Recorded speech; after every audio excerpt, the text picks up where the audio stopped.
Hello, and welcome to Michael's Minty Music for today. Today we're reviewing Let It Be, the Beatles' final 1970 album.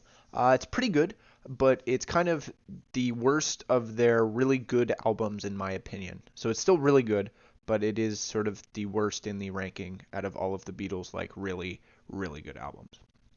It doesn't really flow great since at this point the group wasn't really working well together, and most of the songs are sort of solo projects, kind of, then sort of including the own whole band as was previously. This is the track listing. We got 13 tracks here, which is or 12 tracks here, which is pretty good. And there's a lot more tracks on the like deluxe editions and stuff, which are actually some of them are actually pretty good. And these are the tracks I added to my playlist, which is 8 out of the 12, 75% of the album. This album has a lot of good songs on it, but it doesn't really come together as an album. It's the Beatles weren't at this point weren't working with a collective vision, so this and their previous album Abbey Road was basically just sort of a collection of random songs they came up with.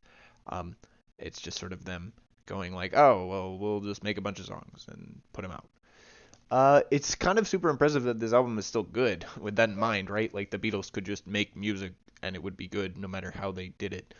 And then this was one of the few Beatles albums that had singles. The singles were Get Back and the title track, Let It Be. And my favorite song here, and probably one of my favorite Beatles songs ever, although that has a lot of stiff competition, is Get Back, the first single.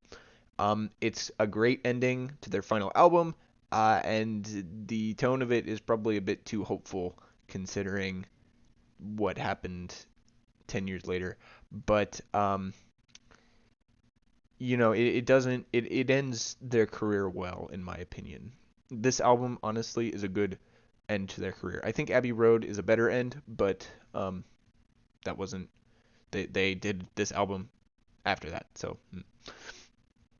So Let It Be ranks at the bottom of the Beatles' really great albums here. So all of the ones that are here and basically this whole section is their really great albums. It's still a lot better than their early work and their two soundtrack albums, Magical Mystery Tour and Yellow Submarine, but it doesn't come together as well as their late 60s work like Rubber Soul and Revolver, and then Sgt. Pepper's, of course.